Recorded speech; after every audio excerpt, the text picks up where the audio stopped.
The tale of Noah and the Ark, in which an all-knowing and all-powerful God decides to destroy almost all the earth's creatures in a worldwide flood, is a puzzling and even baffling story in several ways.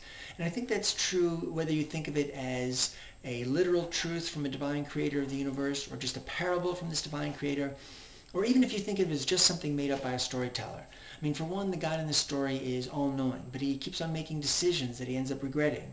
If we go back to Genesis 1, verse 31, God is happy with his creation and calls everything very good. By the time we get to chapter 6 of Genesis, this all-knowing God is unhappy with his creation, or at least he's surprised by how wicked the humans have turned out, and he regrets making them. Verses 5 through 7 read, "The Lord saw that the wickedness of humankind was great, and the Lord was sorry that he had made humankind. So the Lord said, I will blot out the human beings I have created, people together with animals and creeping things and birds of the air, for I am sorry that I have made them." So God kills almost everything on the planet, but then apparently regrets that decision too. Genesis 8, verse 21 reads, "The Lord said in his heart, I will never again curse the ground because of humankind, nor will I ever again destroy every living creature as I have done." Now, another puzzling aspect is that the God in this story is all-powerful, but his method of executing all the wicked humans is a crude one, at least in the sense that it involves massive collateral damage. I mean, you contrast this with today's military, which at least tries to minimize civilian deaths with the so-called smart bomb, which at least in theory is supposed to destroy only military targets. Now, I'm not saying these bombs always succeed. Obviously, the military kills a lot of innocent people, but at least the military makes an attempt to move beyond this. They make an attempt to avoid this and move beyond their World War II style of just carpet bombing a city flat. Now, when it comes to an omniscient and omnipotent God, a force we would think is infinitely more sophisticated than today's military, one would expect that such a deity would perfect this concept of a smart bomb, that God could easily just target, the bad guys, as it were. But the God in the Noah and the Ark story, it shows no such sophistication. His method of destruction is even worse than the World War II style of carpet bombing a city, because everything that can't fit on the ark gets a death by drowning sentence. All the puppies, all the kittens, all the little cute panda bears and chimpanzees, all of them end up gasping for air as their lungs fill with water. All of them end up as bloated corpses.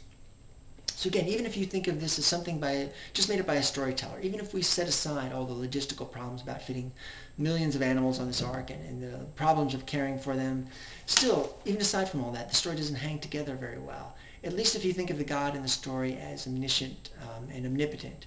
And for those who like to think of the God in the Old Testament as all good, or at least all fair, the whole collateral damage aspect calls that quality into question as well. But however, I think the story does begin to make sense if we think of it not as a tale created from scratch, but as a monotheistic version of a tale that was originally polytheistic. Now, there's several polytheistic flood stories that predate the Bible by up to 1,000 years or so. And when we read any of those versions, we'll find that none of them contain the internal contradictions that the Bible has, because the gods in these stories are not all-knowing, they're not all-powerful, and they're certainly not all good. Now, probably the most famous of these versions comes from the Sumerian Epic of Gilgamesh, and it's in Tablet 11 of them, in which we read a story where the gods are just getting annoyed with humans because they're reproducing so much, and now there's so many of them, they're making so much noise, the gods can't sleep. So the gods call together a meeting to decide what to do about the problem. One of the gods volunteers to send a flood to drown them all, and they all agree, at least all but one, because one has something of a soft spot for humans, or at least he likes the sacrifices that humans offered. So after the vote, he takes a discreet stroll down to earth. He finds this guy named Omniscient, and he whispers to him that there's a big flood coming. Build an ark. And because this god likes animal sacrifices so much, he asks Omniscient to please bring along a pair of all the animals. So just as all the animals are getting aboard this big ark, the great storm begins. And I like the poetic description of this. I'm going to read an excerpt here. It's from Tablet 11, Epic of Gilgamesh.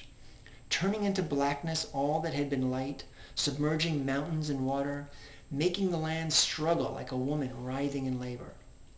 Now, in this version of the flood myth, the gods start to freak out a bit once the body count starts to rise, once the bloated corpses start to clog the river like dragonflies. Now, I'm going to read the passage where the gods are starting to describe the second thoughts they're having about this. "Why did we decide those evil things in our assembly? Why did we decide to destroy our people? We have only just now created our beloved humans, and now we destroy them in the sea." All the gods wept and wailed. All the gods sat trembling and wept. Now, because of their regret, the gods decide to call a halt to the flood, and the clouds part, and just like the story in Noah and the Ark, Nehushtan sends out various birds to test the ground, to test the earth for dry ground. And he knows the ground is sufficiently dry when the last bird doesn't return. So he releases all the animals, offers a sacrifice, and all the gods crowd around the sweet smell of the sacrifice. And one of the goddesses mentions that this is the kind of thing they should never do again. And she swears this by her gemstone necklace. And this is something that appears to mankind as a rainbow. So obviously there are many similarities. Besides just the flood and the ark and the pairs of the animals, there's also the sending the birds out to test the earth for dry land, the sweet smell of the sacrifice, the gods approve of the sacrifice smell, and the rainbow as a symbol of divinity's promise never to do this kind of thing again. But there's also the significant difference that the polytheistic version doesn't have the internal contradictions.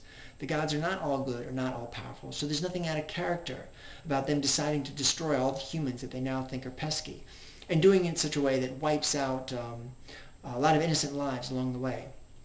And because they're not all-knowing, there's nothing out of character with them doing things that they end up regretting and deciding after the fact that maybe sending a worldwide flood to destroy everything was a bit rash. So once we read the story of Noah and the Ark from the perspective that it's a monotheistic version of a polytheistic myth, all the oddities about the story begin to make sense. And I would also like to think that it goes without saying that just as the religious borrowing that we looked at in video 4 when it came to non-Christian religions, that was evidence that these religions fell into the made by man category. The same principle applies for the Judeo-Christian Bible. And thanks for watching.